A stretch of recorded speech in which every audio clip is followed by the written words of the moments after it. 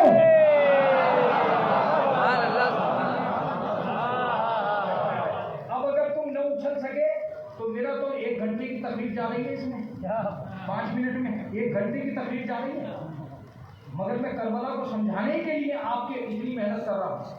گھر سے رسول اللہ نکلے اس لیے تھے کہ مجھے یہ نہیں پہچانوانا کہ سچے کون ہیں. یہ تو قرآن کی آیت پہچانوا گئی کہ سچے کون ہیں.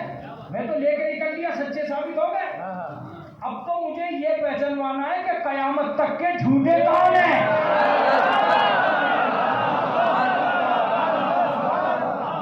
اب جملہ مسلسل سنیے. میں نے کہا یا رسول اللہ کیسے کا جو آج میرے مقابلے پہ آ جائے وہ جھوٹا، جو کل علی کے مقابلے پہ آ جائے وہ جھوٹا، جو پرسوں حسن کے مقابلے پہ آ جائے وہ جھوٹا، جو نرسوں فاطمہ کے مقابلے پہ آ جائے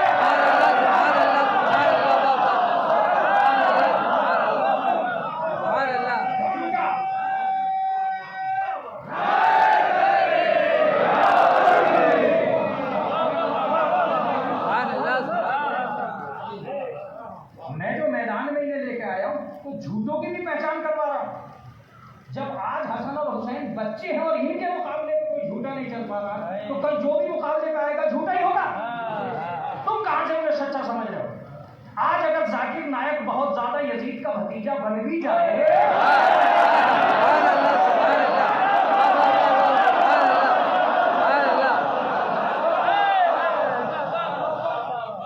تو یہ چچا تو معاف ہونے والے ہیں نہیں. اس لیے معاف ہونے والے نہیں ہیں کہ اللہ نے کہہ دیا ہے مالک جنت میں ہوں، وارث جنت یہ ہے.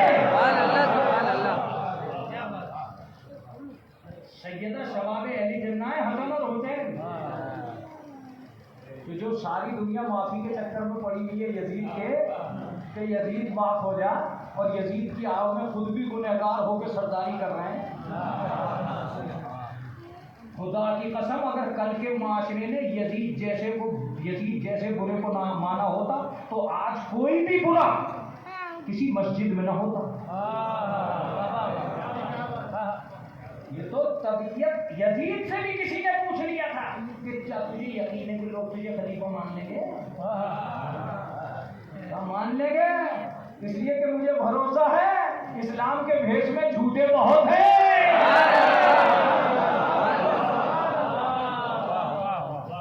مجھے یقین ہے کہ اسلام کے بھیس میں جھوٹے بہت ہیں، زیادہ مجھے مان لیں گے. دیکھیے اگر کسی جھوٹے کو یقین نہ ہو کہ سماج میں جھوٹے نہیں ہیں تو کھڑا ہی نہیں ہوگا الیکشن کے لیے. مجھے بھروسہ ہوتا ہے کہ یار جیسے بہت سارے ہیں، وہ اکیلا تھوڑی شراب پینے والا محمد والے محمد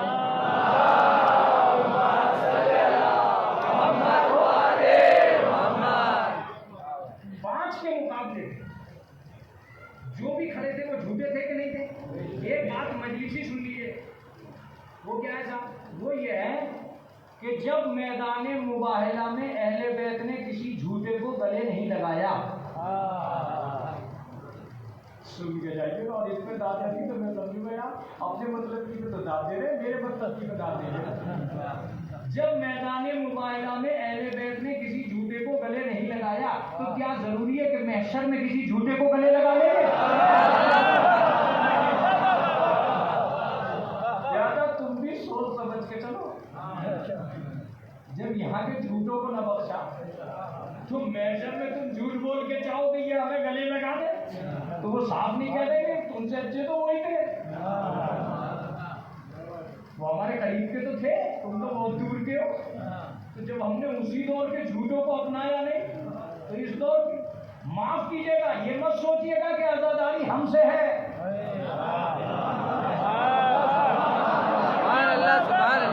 یہ مت سوچیے گا کہ عزاداری ہم سے ہے. جب حسین کربلا بنانے کے لیے بھیڑ نہیں ڈھونڈتا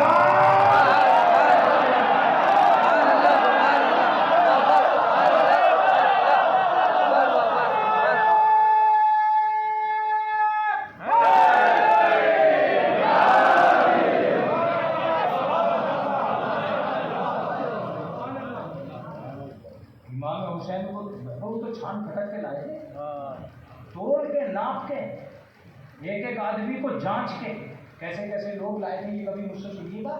لیکن فی الحال میں آپ کو آج ایک امام حسین علیہ السلام کی طاقت دیتا ہوں کہ امام حسین نے کیسے کربلا کو عروج دیا اور کیسے پہچانوایا کہ یہ کون ہے اور میں کون ہوں۔ بڑا مشکل تھا، تصویر ان کی بھی ہاتھوں میں تھی، وضو کرتے ہوئے تو انہوں نے قتل کیا تھا، وضو کر رہے تھے نماز عصر کے لیے، نمازیں تو برابر پڑھ رہے تھے مقابلے پہ۔ حبیب ابن مظاہر کی تو جنگ اس بات پر ہوئی کہ اس نے یہ کہہ دیا تھا کہ تمہاری تو نماز ہی قبول نہ۔ آج بھی پہچانو کہ یہ لفظ کس کی زبان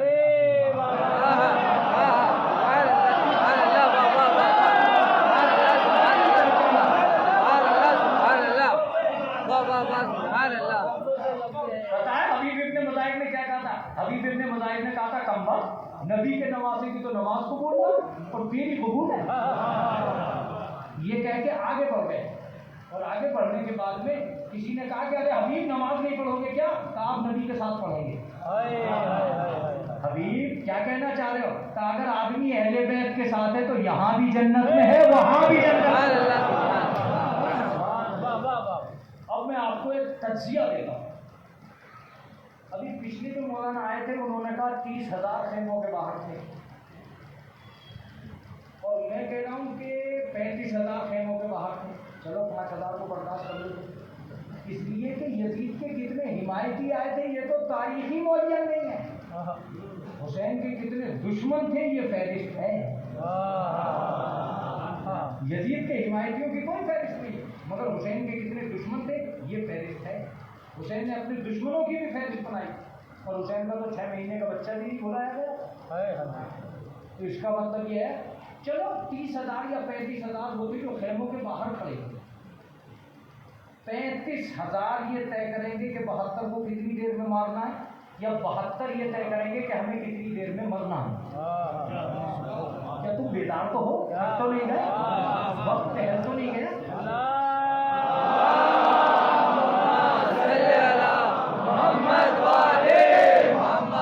طاقت تو میری جاتی ہے، میری ہاتھ خراب ہوتی ہے اور میرا پیٹ یہ کہنے لگتا ہے کہ مجھے دیر ہو گئی ہے، وہ دکھنے لگتا ہے۔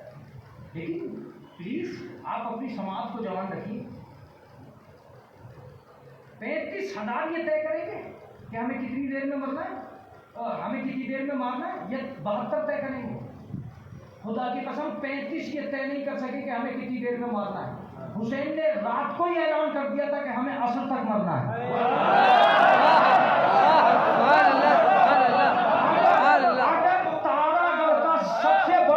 سب سے بڑا جملہ اور سب سے بڑی تاریخ نہ بنی آج کی مجلس میں تو میرا آنا بیکار، تمہارا سننا بیکار۔ امام حسین نے کل ہی طے کر دیا تھا۔ اس کا مطلب یہ ہے کہ کربلا کی جنگ یزید کے کنٹرول میں نہیں تھی،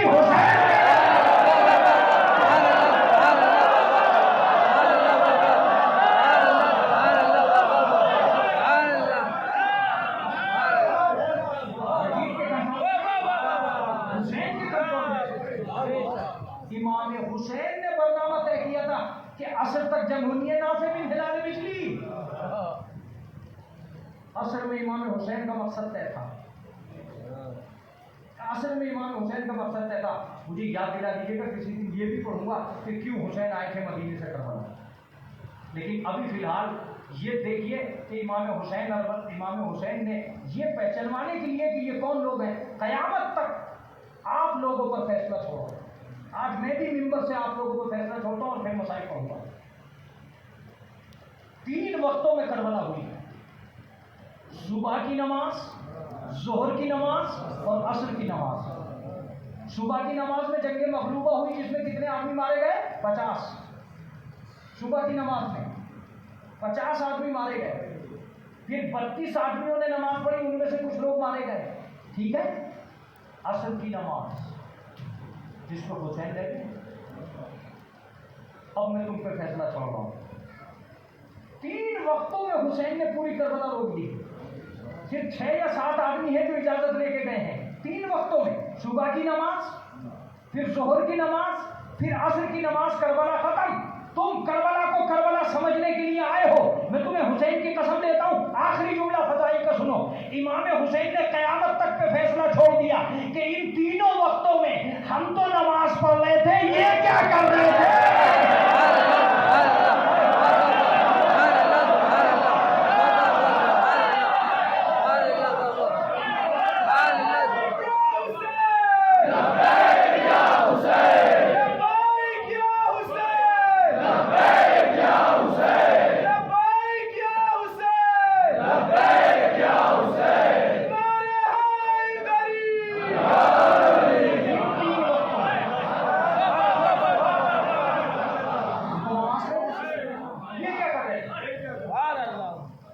ظہر کا وقت آیا، سعید اور زہیر دونوں آدمی آگے بڑھے اور آگے بڑھ کے کہتے ہیں کہ مولا یہ اول وقت نماز ظہر ہے۔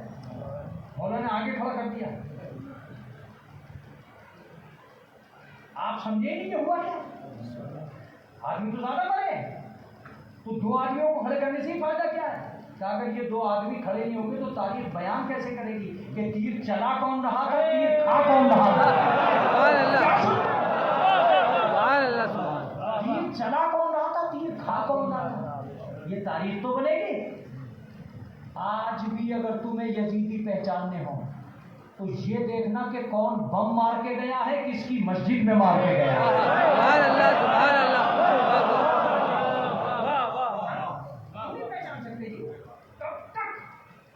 اسلام کی نقاب پہن کے انسان مسلمانوں کا دشمن بنا رہے ہیں، کب تک بھیڑیے کی کھال میں،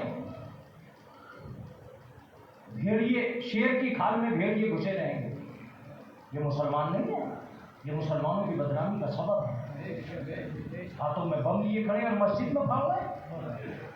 عالم اسلام میں اس وقت اگر 10 ملکوں میں جنگ ہو رہی ہے تو کم سے کم 8 ملک ایسے ہیں جن میں مسلمان مسلمان کو مار رہا ہے۔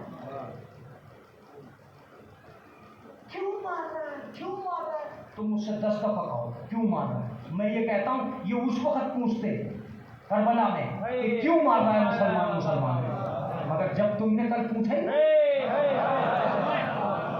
تو بھگتو، کل ہی پوچھ لیتے کہ تو تم مسلمان ہے تو مسلمان کو کیوں مار رہا ہے؟ آج پوچھ رہے ہو مسلمان مسلمان کو کیوں مار رہا ہے؟ عبداللہ ابن عمر سے جا کے فتویٰ پوچھا، میرے کپڑے پہ مچھر کا خون لگ گیا، میں نماز پڑھوں نہ پڑھوں؟ عبداللہ کو غصہ آ گیا۔ عبداللہ نے کہا کم بخت کہیں گے، شام سے آیا یہ پوچھ رہا ہے کہ مچھر کے خون میں نماز ہوگی نا؟ کل حسین کا خون بہایا تو نہیں پوچھا؟